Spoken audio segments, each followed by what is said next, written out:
नमस्कार दोस्तों, आज की इस पौराणिक कथा में हम जानेंगे कि माँ बाप को दुख देने वाली संतान को भगवान कौन सा दंड देते हैं। मित्रों, दुनिया में मनुष्य इतना नीचे गिर जाएगा यह कभी नहीं सोचा होगा। कहते हैं माता पिता संतान के लिए भगवान होते हैं, पर इस कलयुग में संतान ही कंस की तरह निकल आई तो भगवान रूपी माता पिता की दुर्गति होना तय है। दोस्तों, दुनिया की इस चक्का छोड़ में मान प्रतिष्ठा के अभियान में अंधा होकर मनुष्य अपने भगवान को ही पहचान से इनकार कर देता है। उन माता पिता को भूल जाते हैं जो माता पिता मरते दम तक अपने कलेजे के टुकड़े को नहीं भूलते हैं। मित्रों, एक माँ बाप अपनी संतान के लिए कौन कौन सी कुर्बानी देते हैं, कितना त्याग करते हैं, यह सारी बातें आज हम आपको एक शिक्षाप्रद कहानी के माध्यम से बताएंगे। और रही बात, इसको कहानी मत समझ, इसको एक चेतावनी की तरह समझे। इसलिए आप लोग इस कहानी को आधा अधूरा सुनने की गलती मत करना, क्योंकि आधा अधूरा ज्ञान नरक जाने के सम्मान होता है। दोस्तों, एक आदित्यपुर नाम के गांव में एक दंपति रहा करते थे। शादी के 25 वर्ष बीत जाने के बाद भी उनके घर में किसी संतान ने जन्म नहीं लिया था, तो उन्हें गांव वाले भांज कहकर बुलाते थे। तो वे दोनों और दुखी होकर रात दिन आंसू बहाकर चिंतित होने लगे। तभी उन दोनों को सुझाव आया कि एक बार भगवान के दरबार पर जाकर मन्नत मांग कर देखते हैं। यदि हमारी बात सुन ले तो हमारा सारा दुख दर्द खत्म हो जाएगा। फिर एक दिन यह पति पत्नी भगवान के आगे हाथ जोड़ करके जब जब बैठते थे तो कहते थे, हे प्रभु, बस मेरी गोद एक बार भर दीजिए, मैं आपको प्रसाद चढ़ाऊं, आपके सामने भजन कीर्तन करवाऊंगी। काफी इलाज करने के बाद भी और पूजा पाठ करवाने के बाद आखिर एक दिन वह शुभ घड़ी आई गई जिस दिन उनके घर में बेटे ने जन्म लिया। उसे समय वे दोनों पति पत्नी की खुशी का ठिकाना नहीं था। बहुत ही परसों थे, क्योंकि इतना इंतजार करने के बाद उनके घर में पुत्र का जन्म हुआ था। मित्रों, बेटे के जन्म लेने के तुरंत बाद जब डॉक्टर ने मां से कहा कि मां जी, आपका बेटा पूरी तरह स्वस्थ और सुरक्षित है, लेकिन थोड़ी सी कमी है, इतना सुनते ही वह अचंभित हो गया। फिर मां ने कहा कि कहो डॉक्टर, क्या कमी है हमारे बेटे में। महिला डॉक्टर जो थी उसने कहा, वैसे तो आपका बेटा पूरी तरह से सुरक्षित है, लेकिन बेटे की एक आँख नहीं है तुम्हारा यह जो बेटा है वह एक आँख से अंधा है। माँ ने अपने बेटे को अपने सीने से लगा लिया और दोनों आँखों से आंसुओं की धारा उसके बहने लगी। माँ ने कहा, भगवान, तूने यह क्या कर दिया। इतने दिनों के बाद तुमने मेरी सूनी गोद को तो भर दिया, लेकिन बेटे की एक आँख छीन ली। उसे दुखी मन को रोते हुए जब काफी समय बीत गया तो वहाँ पर एक डॉक्टर खड़ी थी। डॉक्टर ने कहा, मान जी, आप रोए मत, आपका यह बेटा देख सकता है, लेकिन इसके लिए आपको कुछ सालों का इंतजार करना होगा। इसके बाद यदि कोई अपनी आँख इसको दे दे तो यह दोनों आँखों से देख सकेगा। उसे महिला डॉक्टर की बात को सुनकर मन को कुछ डहरी बांधा। इसके बाद वह दोनों पति पत्नी अपने बेटे को लेकर के घर आ जाते हैं और खुशी खुशी जीवन यापन से रहने लगे। फिर मित्रों, जब धीरे धीरे समय बीतता गया, बेटा जब कुछ बड़ा हुआ तो माँ के अपने बेटे के एक आँख से अंधे क्यों चिंता सताने लगी। फिर तभी माँ ने अपनी आँख दे करके उसे बेटे के अंधेपन से उसको छुटकारा दिला दिया। खुद आंधी बन गई एक माँ, अपनी सुंदरता को नष्ट करके अपने बेटे को सुंदर बना दिया। कुछ दिनों के बाद उसके पति जब बीमार हो गए और पति की बीमारी में घर का सारा धन जितना भी था वह सब खर्च हो गया। जो भी जमा पूंजी थी उसके पास वह सब धीरे धीरे समाप्त होने लगी। इसके बाद उन पर जैसे दुखों का पहाड़ टूट पड़ा। पति की मृत्यु हो गई। पति के अंतिम संस्कार में जो भी बच्चा कुछ धन था वह भी सारा समाप्त हो गया। अब वह अंधी माँ दूसरों के घरों में काम करके मिलने वाले धन से अपने और अपने बेटे का खर्च चलाने लगी। बेटा जब थोड़ा सा और बड़ा हुआ तो उसके अच्छे स्कूल में पढ़ने के लिए उसकी माँ ने दिन रात एक कर दिया। जहाँ पहले वह 2-4 घरों में काम करके अपने घर का खर्च चला लिया करती थी, वहीं अब वह उसे बेटे की फीस और कॉपी किताबें का खर्च निकालने के लिए उसे 10 से 12 घंटे तक काम करना पड़ता था, तब जाकर बेटे की फीस और कॉपी किताबों का खर्चा उठा पाती थी। माँ के मन में बस यही तमन्ना थी कि उसका बेटा अच्छी तरह से पढ़ जाए और किसी अच्छे सरकारी पद पर पहुंच जाए और अपने जीवन को सुंदर बना ले। माँ सोचती थी कि मेरा बेटा जब पढ़ लिख करके योग्य हो जाएगा, किसी अच्छे पद पर पहुंच जाएगा, तो मेरे बुढ़ापे का सहारा बनेगा, मेरे पहले के सारे दुख दूर हो जाएंगे। मित्रों, इसी तरीके से विचार करते हुए उसे माँ को ना तो धूप लगती थी, ना छाव लगती थी, ना ही ज्यादा, ना ही गर्मी, ना ही बरसात। बस उसके मन में एक ही धुन सवार होती थी कि किसी तरह से अपने बेटे के लिए महीने भर का खर्चा निकल। उसके लिए उसे चाहे कितनी भी मेहनत करनी पड़े। फिर उसे माँ की बेटे का स्कूल कॉलेज की पढ़ाई खत्म हो गई और प्रतियोगिता परीक्षा की तैयारी करने लगा और पुलिस अधिकारी का फॉर्म भरा। फिर परीक्षा देने के बाद रिजल्ट में भी उसका नाम आया, जिससे वह लड़का पुलिस का बड़ा अधिकारी बन गया। उसे समय मन की खुशी का कोई ठिकाना नहीं था। सारे गांव में दौड़ दौड़ करके उसने मिठाइयाँ बांटी, सबसे कहती थी कि मेरा बेटा अधिकारी बन गया है, मेरे दुख के दिन दूर हो गए। जब बेटा गांव को आया और मन से मिला तो माँ की खुशी का ठिकाना नहीं था। कुछ दिनों के बाद बेटा घर से शहर ट्रेनिंग के लिए चला जाता है। वह बूढ़ी माँ अभी भी दूसरों के घरों में काम करके अपने बेटे के लिए हर महीने पैसे भेजते रहती है। काफी दिन बीत गए माँ को बेटे से मिले हुए। एक दिन बूढ़ी माँ ने सोचा क्यों ना शहर के अपने बेटे से मिल लूं। यह है सो करके अपने बेटे से मिलने के लिए बूढ़ी माँ घर से निकल पड़ी। बेटे के पास पहुँच करके माँ ने अपने बेटे से आपस में बातें की और फिर माँ गाँव को वापस आ गई।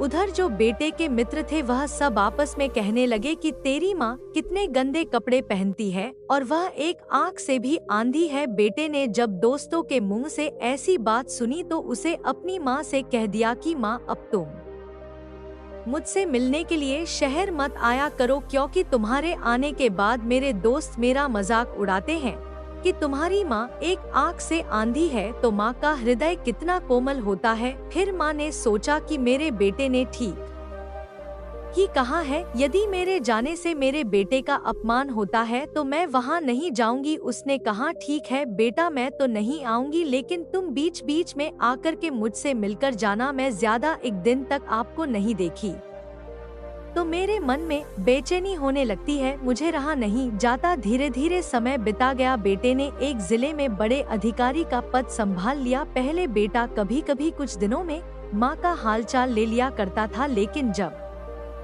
से वह बड़ा अधिकारी बन गया वह अपनी माँ का हालचाल लेना ही भूल गया। मैं मजबूर थी क्योंकि वह अपने बेटे से मिलने जा नहीं सकती थी, क्योंकि मेरा बेटा जाने के लिए मना किया है। फिर बहुत दिनों के बाद एक चिट्ठी आई उसे चिट्ठी में, जिसमें लिखा था कि माँ, मैं बिल्कुल कुशल से हूँ, ठीक ठाक हूँ। मैं यहाँ पर एक अच्छी सी लड़की देख कर के शादी कर ली है। मेरी जो पत्नी है वह बहुत बड़े घर की बेटी है। माँ ने जब बेटे के पत्थर को पढ़ा तो उसकी आंखों से आंसुओं की धारा बहने लगी। वह सोचने लगी कि मैं तो इसी दिन का इंतजार कर रही थी कि मैं अपने बेटे की शादी बड़ी धूमधाम से करूंगी, पूरे गांव में मिठाइयां बांटूंगी, लेकिन मेरे बेटे ने मुझे अपनी शादी में बुलाया तक भी नहीं। उसके सारे अरमान धरे के धरे रह गए। वह रात में जब लेटी तो पूरी रात रोती रही, उसकी आंखों से आंसू की धारा बहती रही। वह माँ सोचती रही कि मैंने कौन सा पाप किया था जो इतनी मेहनत करने के बाद, दूसरे के घरों में चौका बर्तन करने के बाद मैं अपने बेटे को पढ़ाया लिखाया, इस योग्य बनाया, और आज इस बेटे ने मुझको भुला दिया। पत्थर के अंत में लिखा था, मैं बहुत जल्दी ही तुमसे मिलने के लिए गांव आऊंगा। चिट्ठी को पढ़कर के माँ का कलेजा ठंडा हो गया। बुद्धि माफी सोचने लगी, खैर शादी में मुझे नहीं बुलाया तो क्या हुआ, मुझसे मिलने के लिए वह बहू को साथ लेकर घर तो आएगा ही। यही सोच करके बहू और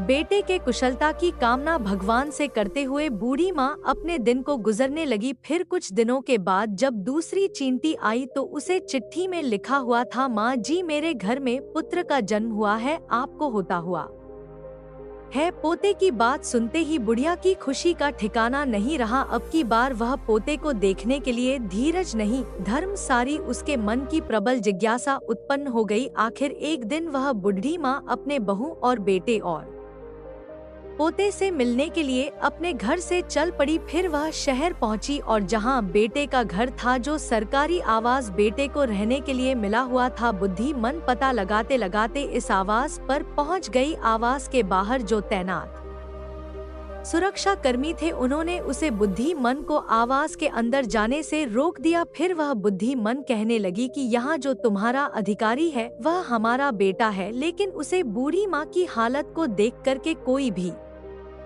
विश्वास नहीं कर पा रहा था कि यह वास्तव में जो उसके साहब है उनकी माँ है। वह काली कलूटी एक आँख से अंधी औरत जब उनके साहब की माँ कैसे हो सकती है, यह है कोई विश्वास ही नहीं कर रहा था। पर अंत में हार करके उसे माँ ने कहा कि यह जो तुम्हारे सब है यही मेरे बेटे हैं। तुम लोगों को यदि विश्वास नहीं हो रहा है तो यह देखो, उन्हीं के हाथों से लिखा हुआ पत्र है जो उन्होंने मेरे को भेजा था। फिर जब सुरक्षा कर्मियों ने उसे पत्थर को पढ़ा तो उनको विश्वास हो गया कि वहाँ यह तो सही कह रही है। इस तरह से उन्होंने उसे माँ को अंदर भेज दिया। बहू और बेटे से मिलने के लिए माँ जैसे ही आंगन में पहुँची तो झूले में एक बेटा झूल रहा था। उसको देख करके उसका हृदय करुणा से भर गया। मन सोचने लगी कि बेटे और बहू से तो मैं बाद में मिल लूंगी, पहले अपने पोते को जी भर के दुलार लड़ कर लूं। यही सोच करके उसे माँ ने पालने में लेते हुए बेटे को गोद में उठा लिया। जैसे ही बेटे को उठाया तो अपरिचित हाथों के लगते ही उसकी यह बेटा जोर जोर से चिल्लाने लगा। आवाज को सुनते ही बहू और बेटे दोनों बाहर आ गए। बहू ने आते ही कहा, बुढ़िया तू कौन है और यहाँ कैसे चली आई? यह तेरी हिम्मत कैसे हुई मेरे बेटे को उठाने की? मित्रों, फिर माँ ने कहा, मैं कोई गैर नहीं हूँ, मैं तो तेरी सास हूँ और यह है जो तुम्हारे बगल में तुम्हारा पति है, मैं इसकी माँ हूँ। फिर बहू ने कहा कि जा बड़ी ही सबने अपनी अकल शक्ल आईने में देखा है। तुमने काली कलूटी एक आँख से आंधी भिखारी है और तू कहती है कि तू मेरी सास है। बहू अपने पति की तरफ मुंह करके कहती है, क्यों जी यही तेरी माँ है? तभी बेटा कहता है कि नहीं, यह झूठ बोल रही है, यह मेरी माँ नहीं है। माँ ने जब बेटे की बात सुनी तो कहने लगी कि बेटा तुम कैसी बहकी बहकी बातें कर रहे हो? बेटा अपनी पत्नी से कहने लगा, देखो यह बुढ़िया कितना झूठ बोल रही है, मैं कितनी बार कहूँ कि यह मेरी माँ नहीं है। बेटे के मुख से ऐसी बातें सुनकर मन के पैरों के नीचे जमीन सरक गई। फिर माँ ने कहा कि बेटा तू ठीक करता है, शायद मुझसे ही गलती हो गई है, तेरा जैसा ही मेरा बेटा था इसलिए मैं यहाँ चली आई। खैर कोई बात नहीं, मुझे माफ कर देना। इतना कह कर के मन घर से बाहर निकाल करके आती है। मन में हजारों तरह के विचार चल रहे होते हैं।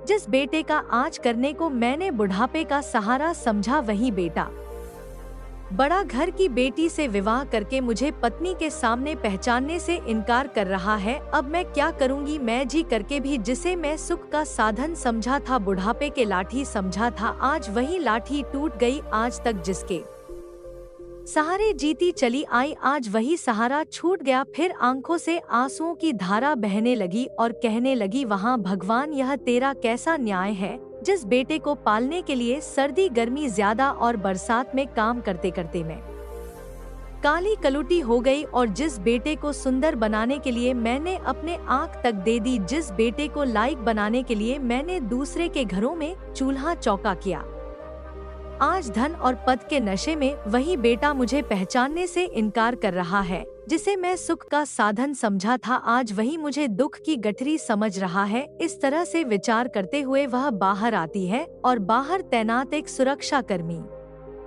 को बुला कर के रहती है कि भैया मुझे एक चिट्ठी लिख देना, कृपया करके एक मुझे पत्र लिख करके दे दीजिए। माँ की बात को सुनकर के वह सुरक्षा कर्मी पेन और कॉपी लेकर के बैठ जाता है। फिर माँ बोलती जाती है और वह पत्थर लिखता जाता है। माँ की उसे पत्थर को अपने हाथों में ले लेती है। फिर कहती है कि बेटा एक गिलास पानी ला करके मुझे पिला दीजिए। वह पानी लेने के लिए जैसे ही बैठक से बाहर जाता है, माँ की हाथ में पत्थर लिए हुए अपनी धोती का फंदा बनाकर के वही ऊपर छत में लटके हुए पंखे से लटक जाती है। सुरक्षा कर्मी जापानी लेकर के अंदर आता है तो वहाँ का दर्शन देखकर वह हैरान हो जाता है और दौड़ा दौड़ा सांप के पास जाता है और बेटा बहू दोनों बाहर आते हैं तो देखते हैं यह तो वही औरत है जो अभी कुछ देर पहले उनसे मिलने के लिए आई थी। बेटा कर पढ़कर के बैठ जाता है, मन में सोचने लगता है कि माँ जी मैं इतना बड़ा क्या अपराध कर दिया जो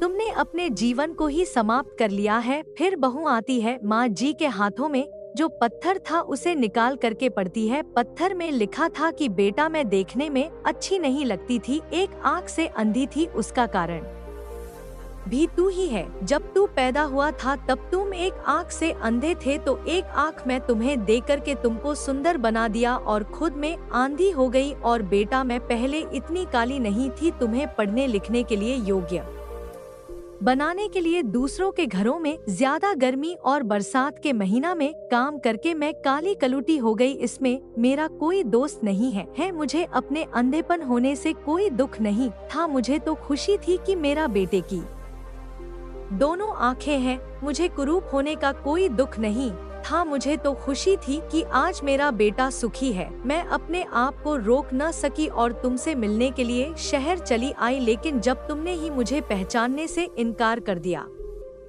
तो मैं जी करके क्या करती। जो मेरे बुढ़ापे का सहारा था, जो जीवन का आधार था, जब वही नहीं रहा फिर इस जीवन का क्या मतलब। मित्रों, माँ बाप के बुढ़ापे का सहारा एक बेटा ही होता है, और जो बेटा ही पहचान से इनकार कर दे तो उसे माँ बाप पर दुखों का पहाड़ टूट पड़ता है। एक माँ अपने बेटे को जन्मदिन के लिए सारी सुंदरता को नष्ट कर देती है। 9 महीने अपनी कोख में रखकर कितने ही दर्द और दुखों का सामना करती है। जिंदगी और मौत से लड़ करके अपने बेटे को जन्म देती है और इस दुनिया में लाती है। बेटा जब बिस्तर को जिला कर देता है तो वह खुद गीले बिस्तर में लाती है। दोस्तों, माँ बाप इस धरती के भगवान है, उनकी जितनी भी पूजा की जाए, जितनी भी सेवा की जाए, सब काम है। मित्रों, एक माँ बाप के लिए उसकी संतान कितना मायने रखती है यह बताने की जरूरत नहीं है। एक औरत को चाहे जितना सुख हो, ऐसा वह आराम की सारी चीज मौजूद हो, लेकिन यदि उसकी गोद सूनी हो तो